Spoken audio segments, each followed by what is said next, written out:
دل کی مانوں کے خالق دل کی، دل کے آگے سوال رکھا ہے۔ عقلی اور طبعی دینداری نہ ہو، شرعی دینداری وہ مقبول ہوتی ہے۔ عقلی داڑھی رکھ لی، چھوٹی سی عقلی داڑھی ہے، ہاں، یا پھر عقلی پردہ، بس 2-4 نامحرموں سے پردہ کیا اور جو زیادہ اچھے لگ رہے ہیں ان سے نہیں کیا۔ کچھ کوئی بوڑھی یا دھیڑ عمر ہے، چلو بھائی تم سے پردہ ہے ہمارا، اور وہ جو بیچاری جو کم عمر ہے، خوبصورت ہے، کہا کہ بس ٹھیک ہے تم سے نہیں کرتے پردہ کیونکہ تم خوبصورت ہو۔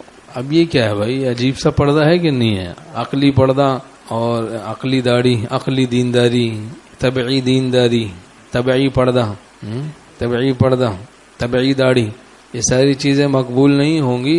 شرعی دینداری مقبول ہوتی ہے۔ شرعی دینداری، شریعت جیسے پردہ ہے ویسے کرنا پڑے گا، شریعت جیسے نماز کہے گی ویسے پڑھنی پڑے گی۔ اب کوئی طبعی نماز پڑھے کہ بھائی میری دل چاہتا ہے بس میں لیٹے لیٹے بستر پہ اور بس بغیر وضو کے پڑھ لوں چونکہ نیند بہت آ رہی ہے، اب کیسے یہ طبعی نماز مقبول ہوگی؟ نہیں، کوئی عقلی نماز اپنی طرف سے کوئی طریقہ کر کے پڑھے نہیں، شرعی نماز مقبول ہوگی، شرعی داڑھی مقبول ہوگی، شرعی دینداری مقبول ہوگی، شرعی روزہ مقبول ہوگا، شرعی حج مقبول ہوگا۔ شرعی دینداری مقبول ہوتی، اپنی طرف سے حج کر لے، روزہ رکھ لے، بس جناب رات عشاء کے بعد سے روزہ رکھ لے عصر تک کا، اب دیکھو تو کتنے گھنٹے ہو جائیں گے، لیکن یہ مقبول نہیں ہوگا۔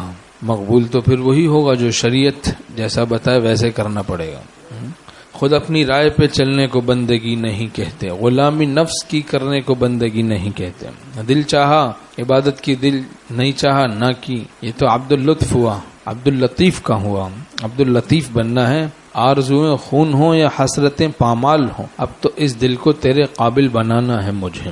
آرزویں خون ہوں یا حسرتیں پامال ہوں، اب تو اس دل کو تیرے قابل بنانا ہے مجھے۔ تو اپنی خواہشات خون ہوں، کوئی پرواہ نہ کرے، بہت آسان و مزیدار، بلکہ دین سے زیادہ مزیدار ہے ہی نہیں کچھ دنیا میں۔